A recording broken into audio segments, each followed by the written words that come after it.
College হাসপাতালের 420 নম্বর ওয়ার্ডে চিকিৎসাধীন একটি কিশোর। মিরপুরে বাসায় ফিরতে গিয়ে গুলিবিদ্ধ হয় সে। মিরপুরের আরেক বাসিন্দা বাসা থেকে বেরিয়েছিলেন একটু ঘোরাফেরা করবেন বলে।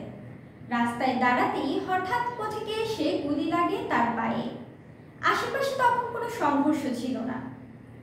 আবার মিছিলের পেছনে আশেপাশে অবস্থান করা, এমনকি বাসার বারান্দা কিংবা ভেতরে আহত নিহত হয়েছে কেউ কেউ, এমন ঘটনা অনেক। তাদের মধ্যে আছেন শিশু কিশোর থেকে মধ্যবয়সী মানুষ। নিরাপত্তা বিশ্লেষকদের সন্দেহ, আন্দোলন দমাতে এবং মানুষের মধ্যে ভয় সঞ্চার করার জন্য ব্যবহার করা হয়েছে স্নাইপার।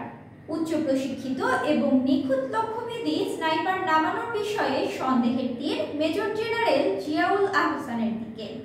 আওয়ামী লীগ সরকারের আমলে গুম খুনের সঙ্গে জড়িত থাকার অভিযোগ রয়েছে জিয়ার বিরুদ্ধে। ভিন্ন মতাবলম্বী দমনের সব ধরনের পন্থা ব্যবহার করেন তিনি। বহুল আলোচিত আয়নাঘরের মূল কারিগরও ধরা হয় এই জিয়াউলকে।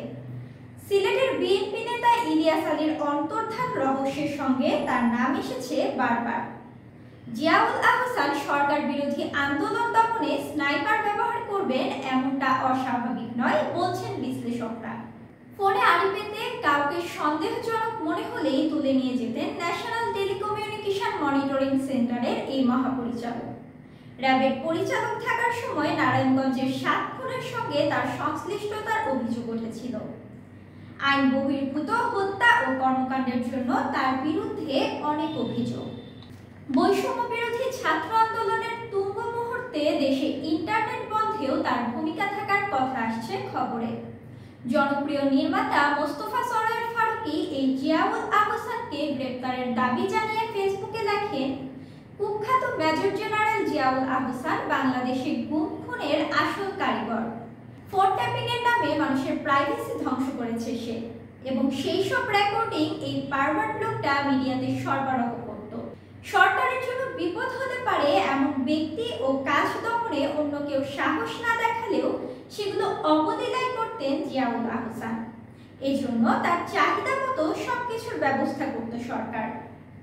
গত 15 বছরে প্রায় 30,000 কোটি টাকার গোয়েন্দা নজরদারি যন্ত্র, হত্যা, গুম ও নির্যাতনে ব্যবহারের সরঞ্জাম কেনা হয়েছে বলে একটি সূত্র জানায়। এমন বহু ইকুইপমেন্ট কেনা হয়েছে যা কখনো ব্যবহার করা হয়নি।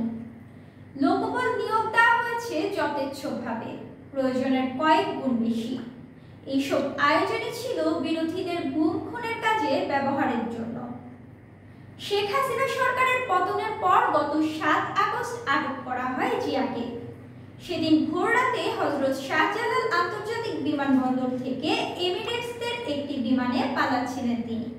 বিমানটি রানওয়ে থেকে বোর্ডিং ব্রিজে ফিরিয়ে এনে তাকে আটক করেন ডিজিএফআই সদস্যরা।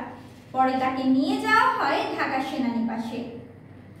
এর আগে গত 5 আগস্ট ছাত্র জনতার অভ্যুত্থানের পরদিন মেজর জেনারেল জিয়াউল আহসানকে চাকরি থেকে অব্যাহতি দেওয়া হয়।